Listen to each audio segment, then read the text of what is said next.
to the moon. I know people don't want to go there because it's a waste of money, and that's why we don't go back. Because there's nothing there; it's just fucking dirt. But I would like. Well, to keep in mind, if you're traveling to the moon, you're going at an incredible rate of speed. Yeah, because indeed. there's no resistance. I don't So think according, I don't think what, I go can to handle the suit. I think my claustrophobia would kill me. And that's why I've never tried scuba diving. Although I'm desperately, I'm dying to scuba dive. I would love to. I think I would freak out. I don't think I could do it. So I don't know if I'll ever get to go to space because I think I'll freak out until they make it like so you don't have to wear the suit. Yeah, once that happens, then it'll be golden. Or if they just invent a transporter, that'd be ultimately That'd be so much easier. Easy way.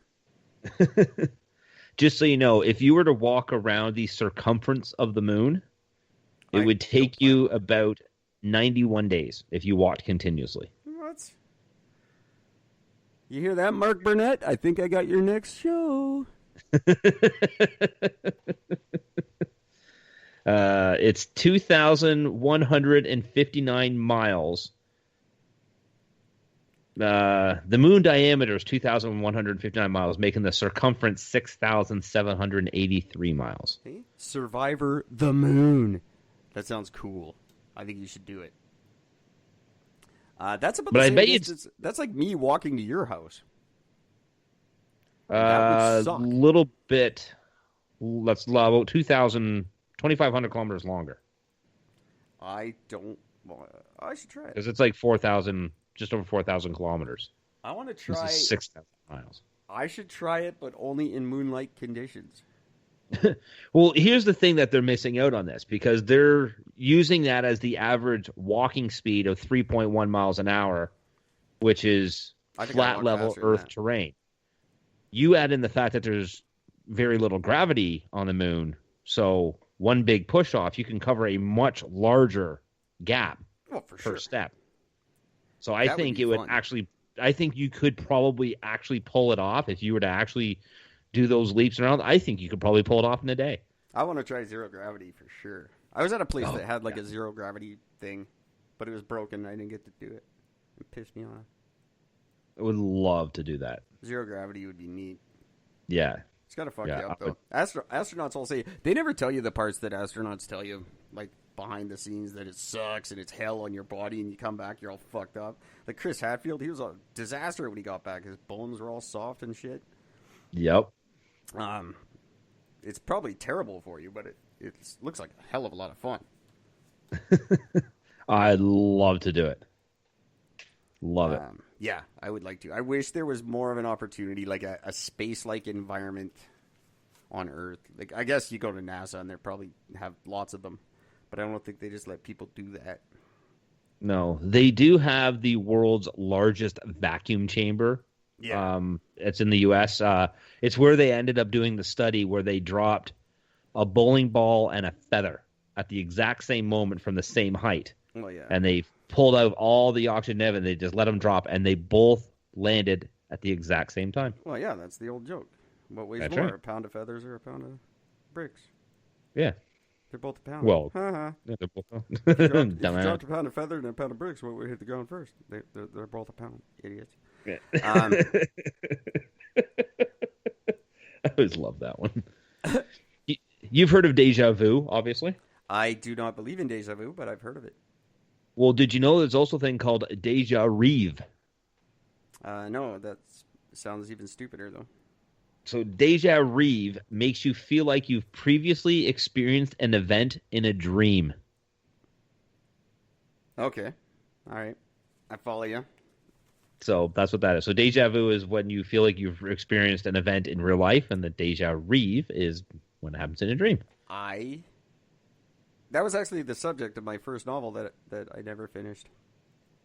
Was a guy who his dreams are so elaborate that he can't tell anymore when he's dreaming or when he's like which one is his real life and which one is his dream life. He can't tell the difference. Oh. So things are all fucked and he doesn't know what to do. That's very Inception. Yeah, that's why I couldn't write the goddamn book. Inception stole it from me. Yep. Christopher Nolan. I must have talked to Christopher Nolan in a bar or something. Obviously. So I didn't I'll blame write that. DiCaprio. I don't believe. I think deja vu is just a misfiring synapse. So you think you've experienced something previously in your brain. You have, but it was just like a millisecond previously. Your brain just misfires twice, and then you register that memory in that instant, and then you believe it's a memory. Agreed. Yeah. I think that's how it is. There's no proof that that's true, but I'm saying it. Look at the track record. And this new one, or it's not new, but I've never heard of it, so it's clearly no one else has. Deja Reeve. I feel like that all the time, all day. I'm like, you're walking. This. I'm pretty sure I dreamed this one time. Or that's my answer at work too. When I'm like, when I tell customers we have something and then it turns out we don't, I'm like, I guess I dreamed it. Are you ready for the world's most useless fact, which I doubt is even true? Pretty sure it's something about this podcast tonight. But well, how about the fact that dinosaurs were unable to stick out their tongues? Because they were birds?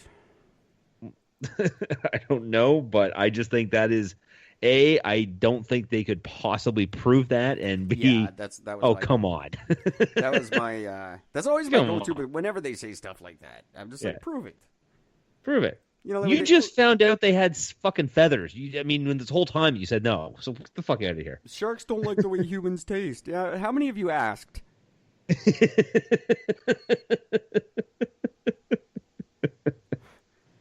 How do you know that? And they say, did you stop a shark and he told you? Deer can't see color. Really? Do you go out in the woods with like color swatches and hold them up and see how the deer react? Do you know this? You don't know. You just make up stupid shit. Dinosaurs couldn't stick out their tongues. Why would you know that? From looking at bones. And it doesn't matter. Who cares? Is that how they got cancer? Yep.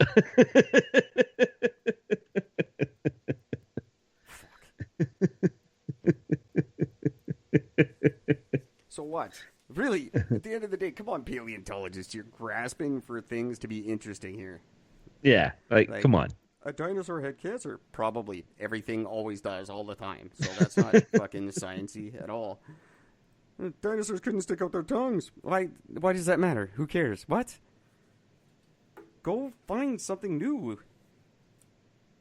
That's stupid. Right. That was the most pointless. Like, what the fuck? What does that matter? What does that change at all? Like, who the fuck found that on? God, that was.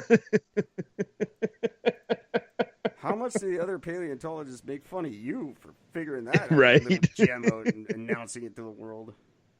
Guys, I just came out with this amazing theory and I'm pretty sure it's true. Dinosaur can't stick out their tongue. It's like, dude, you failed science. Get the fuck out of here. Hey, that's Gary. He just cured AIDS.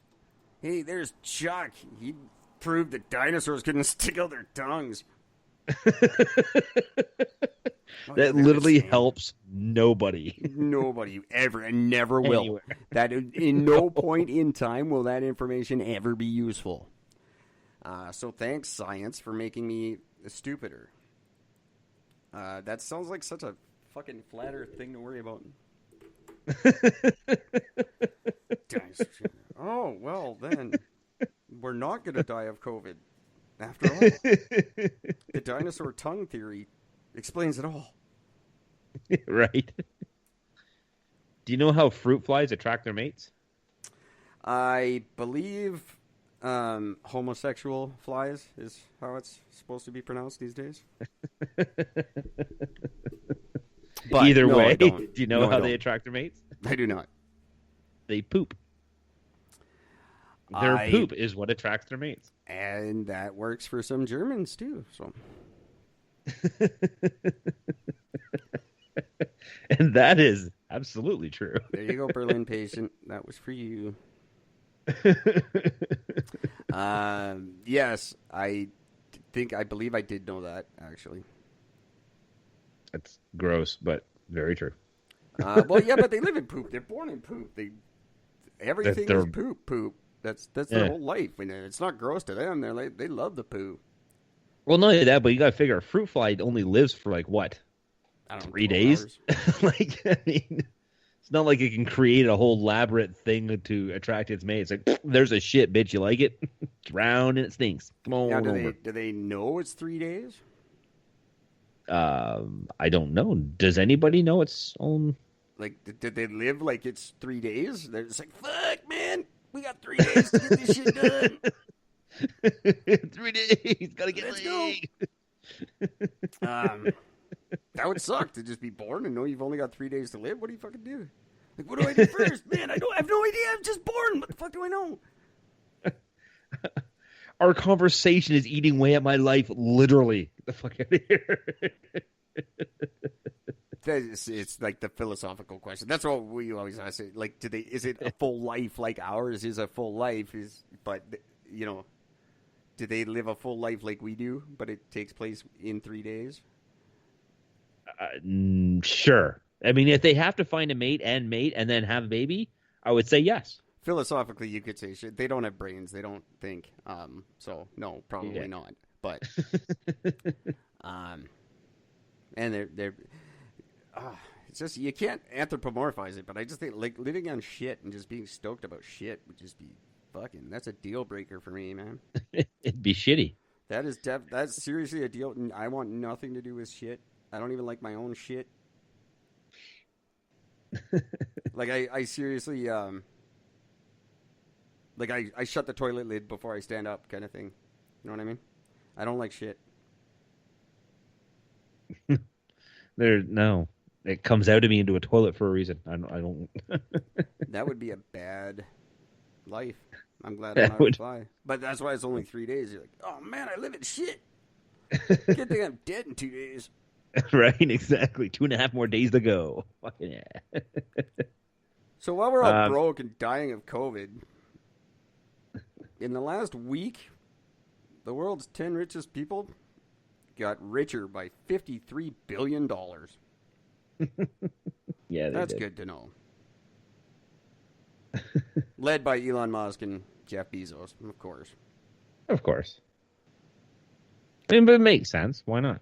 Elon Musk's net worth is $91 billion. Fucking hell. That 91 billion. What the fuck do you do with $91 billion? Number one, get laid a lot. Nothing. Nothing. Oh, and the second one, who is Gilbert. What's his first name? Dan Gilbert. God. Mortgage tycoon Dan Gilbert. What was I saying? He's from Detroit, so he lives in Detroit. I just thought that was interesting. Second richest man in the world lives in Detroit. Probably going to get shot.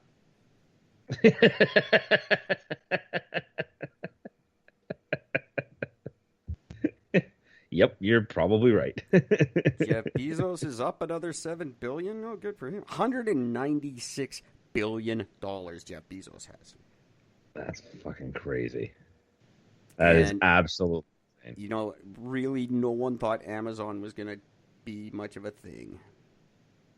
$196 billion. At that point, you stop being human. I say anywhere near the $1 billion mark, I think you cease to be human, but he is officially an alien. Yeah. And does not understand humans. Like, you can't understand what people are and how they live when you've got that money. Like David Geffen, remember we were making fun of him on his yacht when the COVID thing started? He's just like, yeah, it sucks to be you guys. I'm on my fucking island boat. Yeah. Life is tough out here. Shut the fuck up, asshole. You have no idea. That's why Bono's songs are all happy now. You have no idea about hardship when you have that kind of money. You don't. Yeah. Nothing is bad ever in your life. Yep. And I don't want to hear any sob stories. Oh yeah, they're depressed. Robin Williams, fuck off. Robin Williams didn't have $1 billion. No one's depressed with $1 billion. It just doesn't happen. Agree.